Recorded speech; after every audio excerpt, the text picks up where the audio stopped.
ओम शांति। 16 अप्रैल 2025। बाबा के महावाक्य। मीठे बच्चे, अपनी अवस्था देखो। मेरी एक बाप से ही दिल लगती है या किसी कर्म संबंधों से दिल लगी हुई है। प्रश्न, अपना कल्याण करने के लिए किन दो बातों का पोतामेल रोज देखना चाहिए? उत्तर, योग और चलन का पोतामेल रोज देखो।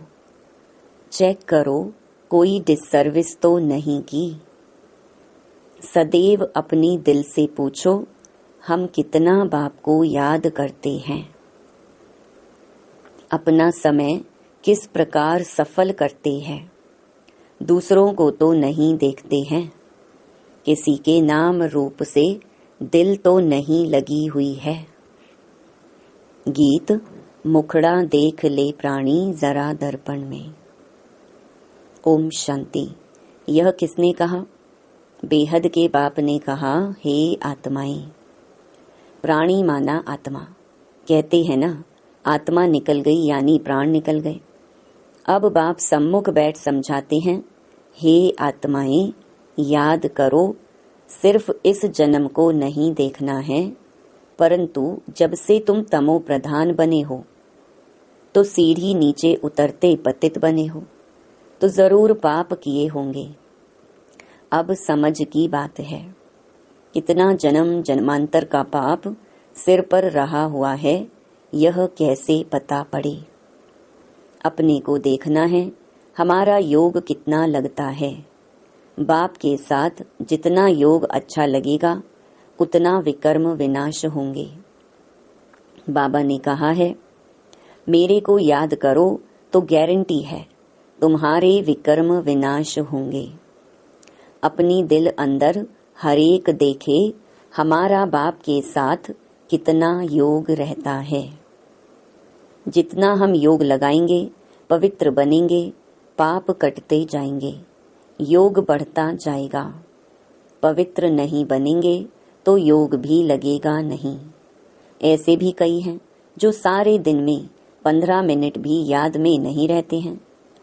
अपने से पूछना चाहिए, मेरी दिल शिव बाबा से है या देहधारी से, कर्म संबंधियों आदि से है। माया तूफान में तो बच्चों को ही लाएगी ना। खुद भी समझ सकते हैं मेरी अवस्था कैसी है।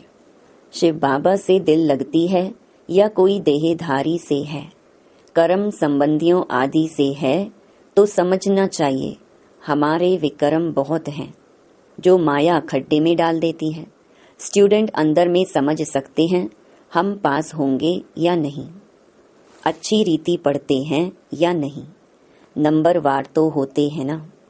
आत्मा को अपना कल्याण करना है, बाप डायरेक्शन देते हैं। अगर तुम पुण्य आत्मा बन ऊंच पद पाना चाहते हो तो उसमें पवित्रता है फर्स्ट। आए भी पवित्र, फिर जाना भी पवित्र बनकर है। पतित कभी ऊंच पद पा ना सके।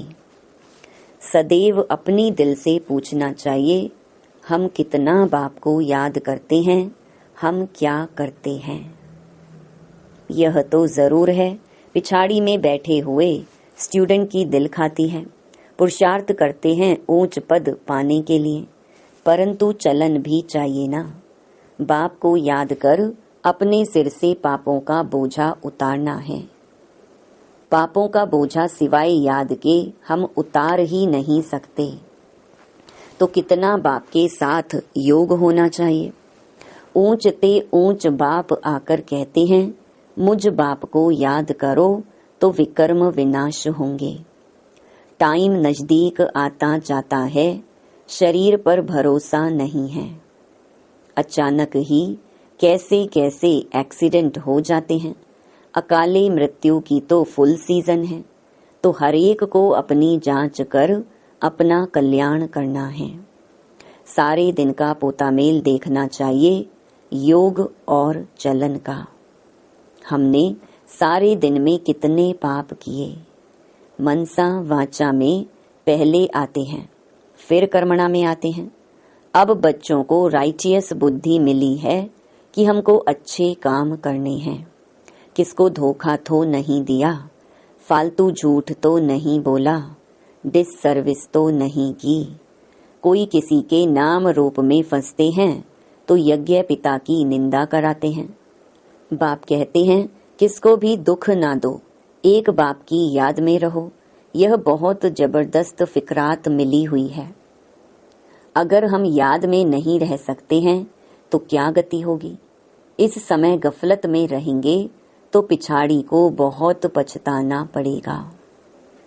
यह भी समझते हैं जो हल्का पद पाने वाले हैं वह हल्का पद ही पाएंगे। बुद्धि से समझ सकते हैं हमको क्या करना है। सबको यही मंत्र देना है कि बाप को याद करो। लक्ष्य तो बच्चों को मिला है, इन बातों को दुनिया वाले समझ नहीं सकते। पहली पहली मुख्य बात है ही बाप को याद करने की। रचयिता और रचना की नॉलेज तो मिल गई। रोज रोज कोई ना कोई नई नई पॉइंट्स भी समझाने के लिए दी जाती हैं। जैसे विराट रूप का चित्र है, इस पर भी तुम समझा सकते हो कैसे वर्णों में आते हैं। ये भी सीढ़ी के बाजू में रखने का चित्र है।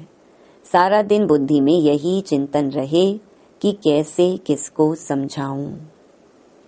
सर्विस करने से भी बाप की याद रहेगी।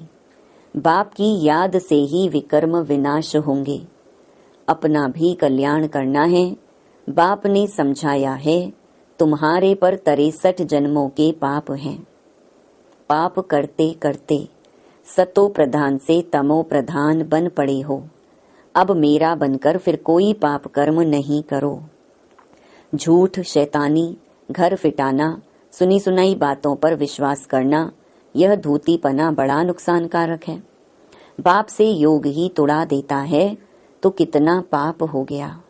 गवर्नमेंट के भी धूते होते हैं। गवर्नमेंट की बात किसी दुश्मन को सुनाए बड़ा नुकसान करते हैं तो फिर उन्हों को बड़ी कड़ी सजा मिलती है। तो बच्चों के मुख से सदैव ज्ञान रतन निकलने चाहिए।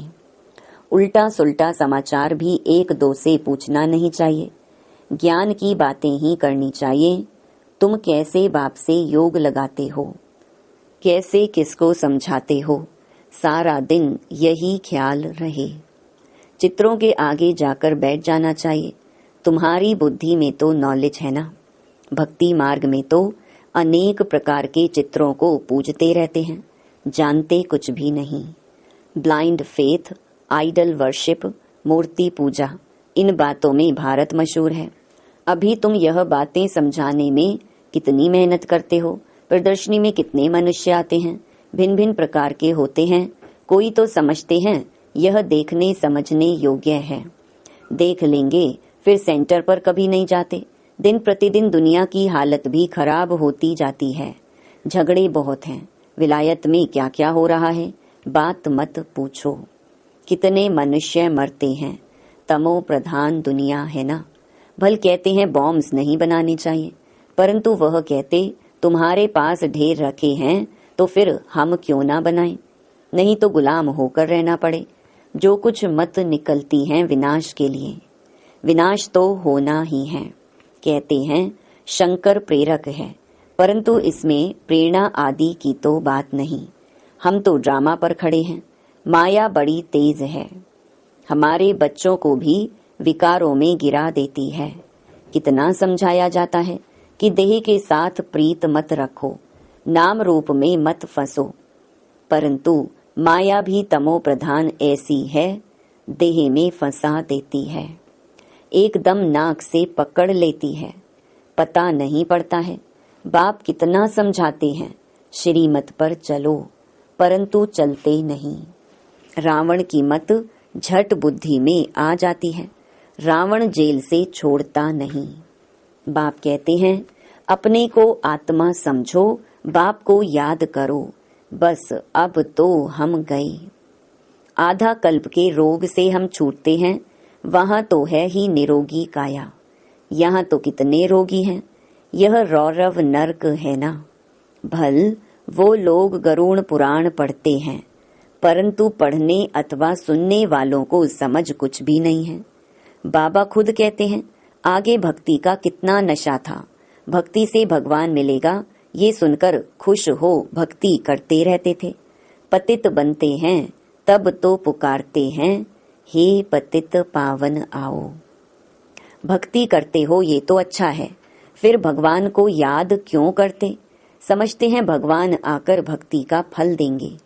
क्या फल देंगे यह किसको पता नहीं। बाप कहते हैं, गीता पढ़ने वालों को ही समझाना चाहिए, वही हमारे धर्म के हैं। पहली मुख्य बात ही है गीता में भगवानुवाच। अब गीता का भगवान कौन? भगवान का तो परिचय चाहिए ना। तुमको पता पड़ गया है आत्मा क्या है, परमात्मा क्या है। मनुष्य ज्ञान की बातों से कितना डरते हैं, भक्ति कितनी अच्छी लगती है, ज्ञान से 3 कोस दूर भागते हैं। अरे पावन बनना तो अच्छा है, अब पावन दुनिया की स्थापना, पतित दुनिया का विनाश होना है, परंतु बिल्कुल सुनते नहीं। बाप का डायरेक्शन है हियर नो इविल। माया फिर कहती है हियर नो बाबा की बातें। माया का डायरेक्शन है शिव बाबा का ज्ञान मत सुनो। ऐसा जोर से माया चमाट मारती है जो बुद्धि में ठहरता नहीं।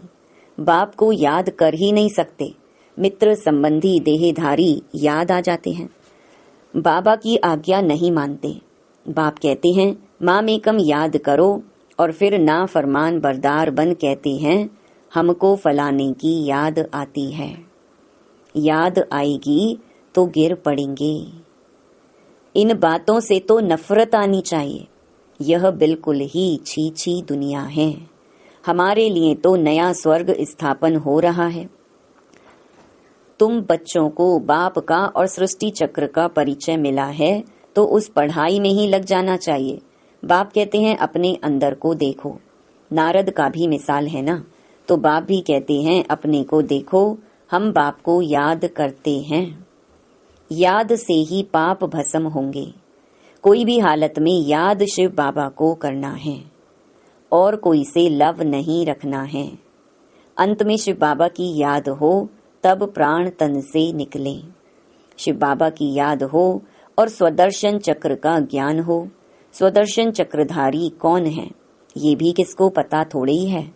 ब्राह्मणों को भी यह नॉलेज किसने दी? ब्राह्मणों को यह स्वदर्शन चक्रधारी कौन बनाते हैं? परम पिता परमात्मा बिंदी। तो क्या वह भी स्वदर्शन चक्रधारी है? हाँ, पहले तो वह है, नहीं तो हम ब्राह्मणों को कौन बनाए? सारी रचना के आदि मध्य अंत का नॉलेज उसमें है। तुम्हारी आत्मा भी बनती है, वह भी आत्मा है। भक्ति मार्ग में विष्णु को चक्रधारी बना दिया है। हम कहते हैं परमात्मा त्रिकालदर्शी, त्रिमूर्ति, त्रिनेत्री है। वह हमको स्वदर्शन चक्रधारी बनाते हैं। वह भी जरूर मनुष्य तन में आकर सुनाएंगे। रचना के आदि मध्य अंत का ज्ञान जरूर रचता ही सुनाएंगे ना। रचता का ही किसको पता नहीं है तो रचना का ज्ञान कहाँ से मिले? अभी तुम समझते हो शिव बाबा ही स्वदर्शन चक्रधारी है, ज्ञान का सागर है। वह जानते हैं हम कैसे इस 84 के चक्कर में आते हैं। खुद तो पुनर्जन्म लेते नहीं, उनको नॉलेज है जो हमको सुनाते हैं। तो पहले तो शिव बाबा स्वदर्शन चक्रधारी ठहरा। शिव बाबा ही हमको स्वदर्शन चक्रधारी बनाते हैं, पावन बनाते हैं, क्योंकि पतित पावन वह है, रचता भी वह है। बाप बच्चे के जीवन को जानते हैं ना। शिव बाबा ब्रह्मा द्वारा स्थापना कराते हैं, करण करावन हार है ना। तुम भी सीखो सिखलाओ। बाप पढ़ाते हैं फिर कहते हैं औरों को भी पढ़ाओ। तो शिव बाबा ही तुमको स्वदर्शन चक्रधारी बनाते हैं। कहते हैं मुझे सृष्टि चक्र का नॉलेज है तब तो सुनाता हूँ। तो 84 जन्म कैसे लेते हो? यह 84 जन्मों की कहानी बुद्धि में रहनी चाहिए। यह बुद्धि में रहे तो भी चक्रवर्ती राजा बन सकते हैं। यह है ज्ञान। बाकी योग से ही पाप कटते हैं। सारे दिन का पोता मेल निकालो। याद ही नहीं करेंगे तो पोता मेल भी क्या निकालेंगे। सारे दिन में क्या क्या किया यह तो याद रहता है ना। ऐसे भी मनुष्य हैं, अपना पोता मेल निकालते हैं, कितने शास्त्र पढ़े, कितना पुण्य किया। तुम तो कहेंगे कितना समय याद किया, कितना खुशी में आकर बाप का परिचय दिया। बाप द्वारा जो पॉइंट्स मिली हैं उनका घड़ी घड़ी मंथन करो। जो ज्ञान मिला है उसे बुद्धि में याद रखो। रोज मुरली पढ़ो, वह भी बहुत अच्छा है। मुरली में जो पॉइंट्स हैं उनको घड़ी घड़ी मंथन करना चाहिए। यहाँ रहने वालों से भी बाहर विलायत में रहने वाले जास्ती याद में रहते हैं। कितनी बांधेलियां हैं, बाबा को कभी देखा भी नहीं है, याद कितना करती हैं, नशा चढ़ा रहता है। घर बैठे साक्षात्कार होता है या अनायास सुनते सुनते निश्चय हो जाता है। तो बाप कहते हैं अंदर में अपनी जांच करते रहो कि हम कितना ऊंच पद पाएंगे। हमारी चलन कैसी है, कोई खान पान की लालच तो नहीं है, कोई आदत नहीं रहनी चाहिए। मूल बात है अव्यभिचारी याद में रहना। दिल से पूछो हम किसको याद करता हूँ, कितना समय दूसरों को याद करता हूँ। नॉलेज भी धारण करनी है, पाप भी काटने हैं।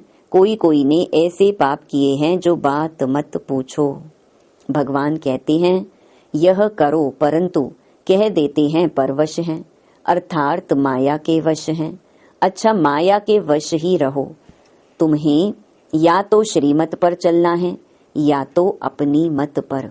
देखना है इस हालत में हम कहाँ तक पास होंगे, क्या पद पाएंगे। 21 जन्म का घाटा पड़ जाता है।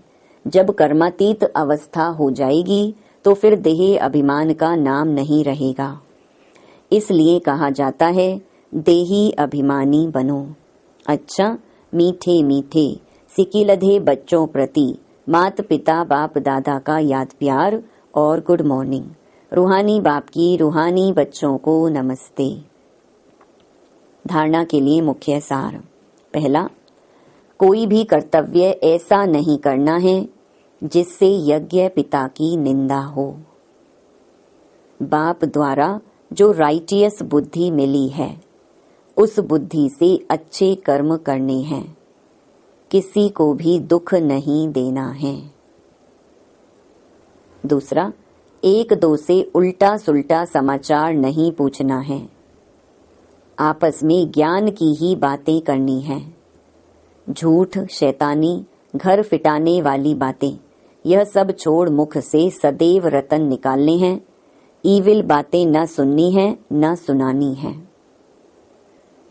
वरदान, 5 विकार रूपी दुश्मन को परिवर्तित कर सहयोगी बनाने वाले माया जीत जगत जीत भव। विजयी दुश्मन का रूप परिवर्तन जरूर करता है, तो आप विकारों रूपी दुश्मन को परिवर्तित कर सहयोगी स्वरूप बना दो, जिससे वे सदा आपको सलाम करते रहेंगे। काम विकार को शुभ कामना के रूप में, क्रोध को रूहानी खुमारी के रूप में, लोभ को अनासक्त वृत्ति के रूप में, मोह को स्नेह के रूप में और देह अभिमान को स्वाभिमान के रूप में परिवर्तित कर दो तो माया जीत जगत जीत बन जाएंगे। स्लोगन, रियल गोल्ड में मेरापन ही अलॉय है जो वैल्यू को कम कर देता है, इसीलिए मेरेपन को समाप्त करो। अव्यक्त इशारे कंबाइंड रूप की स्मृति से सदा विजयी बनो। कभी कोई कार्य में या सेवा में जब अकेले अनुभव करते हो तब थक जाते हो, फिर 2 भुजा वालों को साथी बना लेते हो। 1000 भुजा वाले को भूल जाते हो। जब 1000 भुजा वाला अपना परमधाम घर छोड़कर आपको साथ देने के लिए आया है तो उसे अपने साथ कंबाइंड क्यों नहीं रखते। सदा बुद्धि से कंबाइंड रहो तो सहयोग मिलता रहेगा। अच्छा, ओम शांति।